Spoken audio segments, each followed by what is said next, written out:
In the back streets of one of Melbourne's most exclusive waterfront suburbs lies a dark secret, and the difference between its wealthy residents in their multi-million-dollar homes and their poverty-stricken, drug-addled neighbours could not be more stark or disturbing. So I got a phone call from DHS telling me to be prepared. My youngest baby was in hospital and that she might not make it through the night, and then she made it till last night. So 11:05 last night she passed away from lung cancer, or lung disease, sorry.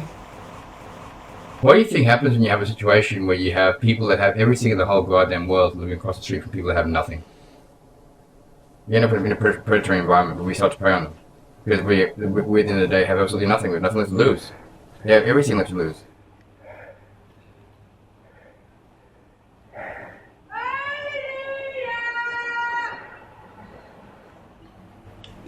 Oh yeah, I'd love to have a job, love to work, like anything outdoor work. Yeah, but no one would hire me because of, on drug screens and stuff. Yeah. But I'd get off it all for my kids, for these guys here, if I had a job and stuff. Do you hold much hope that something in your life in this area is going to change? I want out of this area. I know before you were saying that this place is steeply declined, but I don't actually think it's steeply declined. It's been pretty the entire time I've been here. Like when I got here, I've been stabbed more than like half a dozen times here. You've been stabbed more than half a dozen times. I'll show you.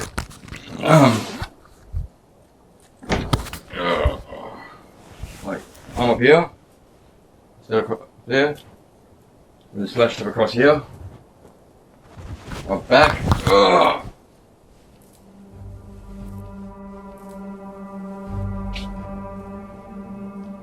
That's all without going to the hospital as well, so actually all fix all myself.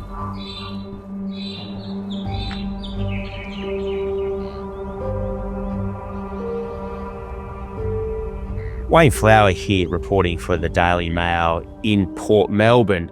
As you can see, Port Melbourne is a very well-to-do area, just really south of the city. You've got a lot of ex-footballers, current footballers, celebrities dwell up and down here, just to my left here and on Bay Street. It's a very well-to-do area.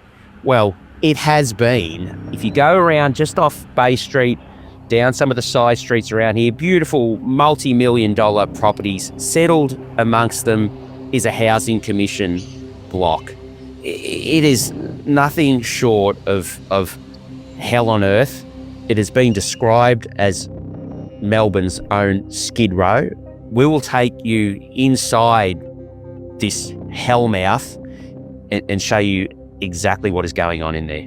We spoke to their far more wealthy neighbours who live around the building. These people have become victims themselves from the rampant crime emanating from that building complex.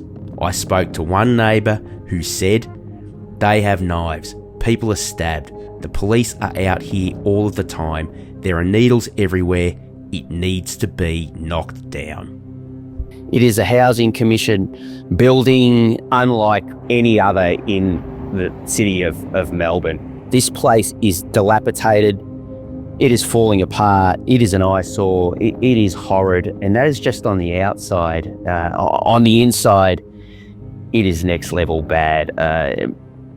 Inside here, you have what is suggested to be about 100 people living within this building. Most of those people, it's suggested, are not actual residents, they are squatters in that place.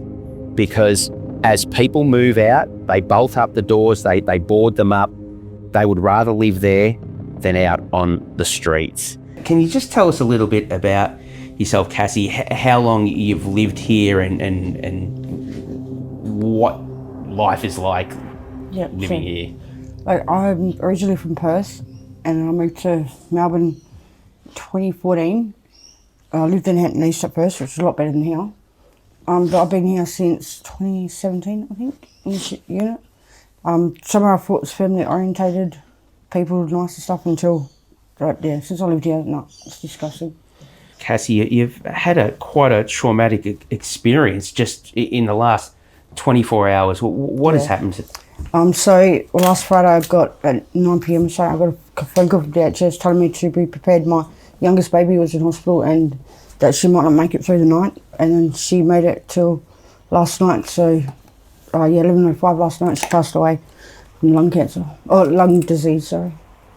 Your baby aged Just one, 13 months. just a 1-year-old has died overnight from lung Disease. disease. 2 hours a day I was going, 2 hours a day. It was 1.5 hours a day I got with her in hospital, supervised by DHS. It's me in the room, DHS. And then the last 2 days, yesterday and the day before, I got 2 visits of 2 hours with her. Yeah. No, that was it, nothing else. Now, this environment that you're in, Cassie, I mean, it is clear to say it is not a pleasant place to be. What is this environment? What is it like living here? Who are your neighbours? So I live between 2 elder ladies, which are both nice, real nice. Like, to me, the environment is not healthy to live in, but so I'm used to it and I feel safe and comfortable. And You've got an interesting sign outside of your house. What is that? Your sign, describe that sign and tell us what that's about. So for 2 weeks or so, 3 weeks straight, I had people knocking on the window at 4 a.m. asking to buy GHB and drugs, and so I put a sign up just to stop them because it was like annoying me every morning, 4 a.m. It's about when to tick or to buy juice. So I put a sign up telling them all to off, that I'm not a drug dealer, I'm not their friend, I'm just they're just associates. And yes, not between certain times and shit, 'cause I'm not a dealer. GHB was Cassie's safety blanket, a whopping 50 mils a day to help numb the pain of a wretched existence. Any drug addict will tell you a couple of drops of gamma hydroxybutyrate can be enough to kill you. Cassie is using enough to knock out a baby elephant. Some of your neighbours were saying that over the last maybe 5 years or so, this particular building that you're in now, say 10 years ago, there was a lot of it was sort of a mix. There was families Yeah, it was in family here. orientated, yep. What has happened in this place in recent times? Like, it was family orientated, there was kids that were just drugs and like people squatting and stuff that taken over. And yeah, like they moved on because of people breaking in and people like robbing them and stuff, and DHS involvements. Yeah, so crime is clearly rampant in this building. Yeah, crime. Yeah, like they go out, like people go steal bikes, steal people, like breaking cars and stuff. Yeah, and drugs. They do it for drugs, I suppose. Yeah.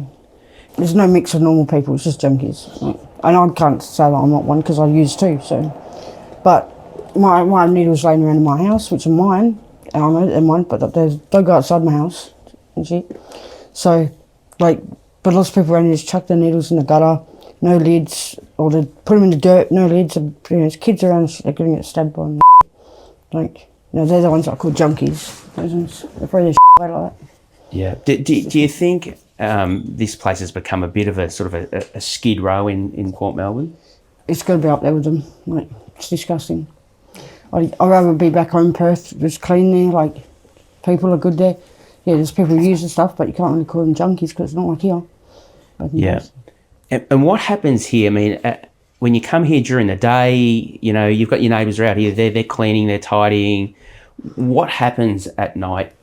At night time, like, it's pretty much quiet. You don't notice that anyone's really out and about, but like, there's like, they just come out like out of the dark, like shadows and stuff. They essentially yelling sometimes from the other side of the units. My side's pretty quiet, but you don't really notice many people on my side out and about. Yeah. Are the police here regularly?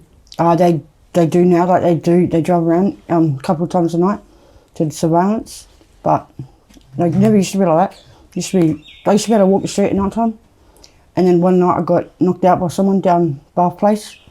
He was behind me, just knocked me out, kicked me in the head a few times and stuff. And so I stole my handbag, but then he got chased by 2 guys out of nowhere.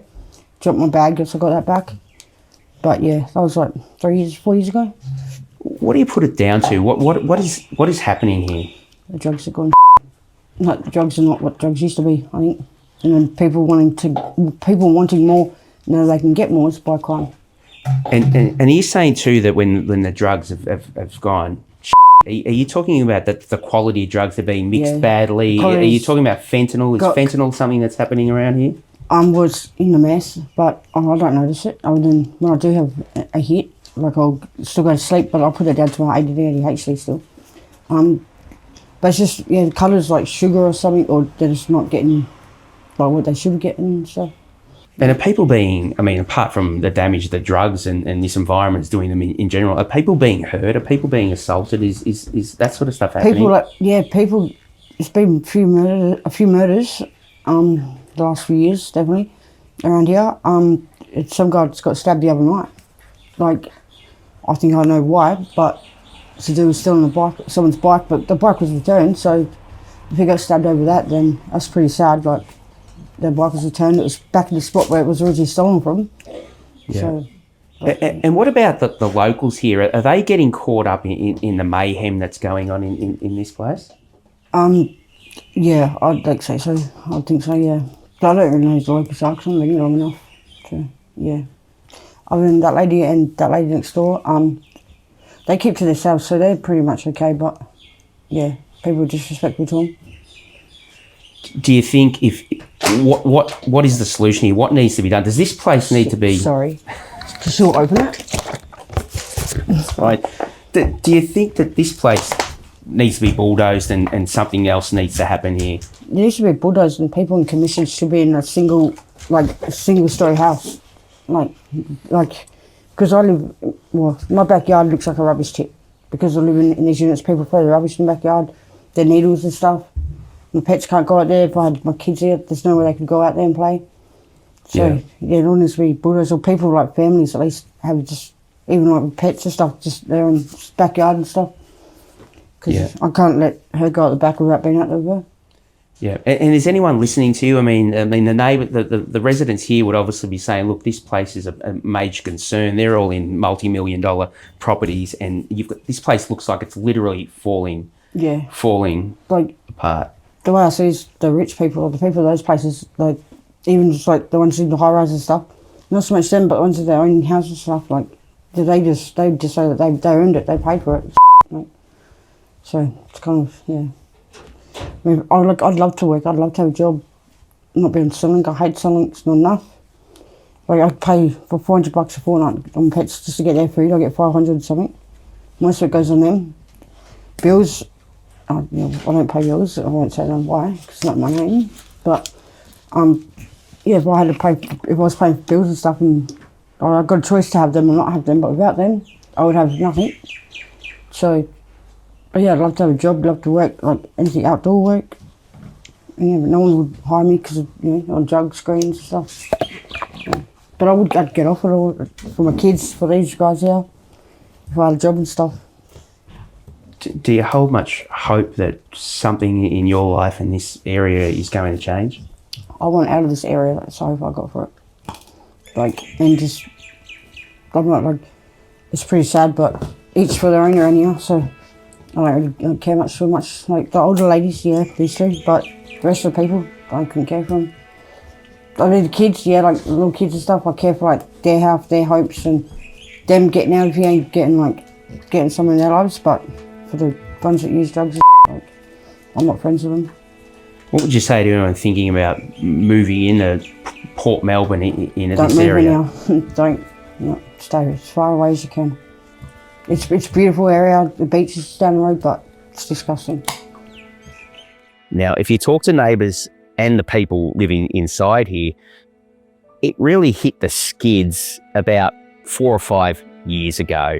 Before then, there was a good mix of families and other people living inside this building. And everybody who buys a house around this street, around this area, they knew what they were getting in for. They knew that this building was there, and they understand that the kind of destitute people who come with a building like this.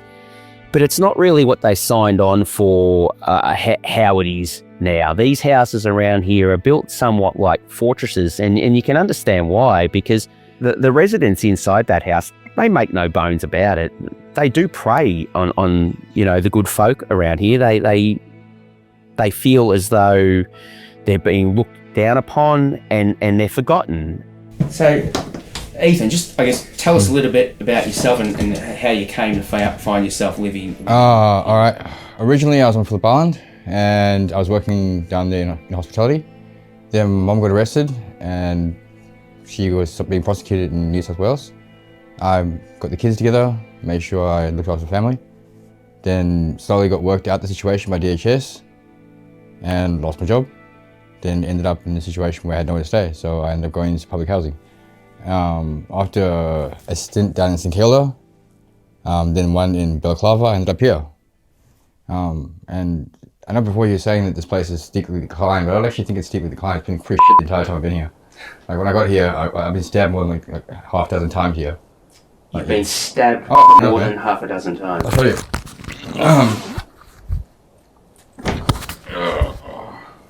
Like I'm up here, instead of there, with a slash stuff across here, up back.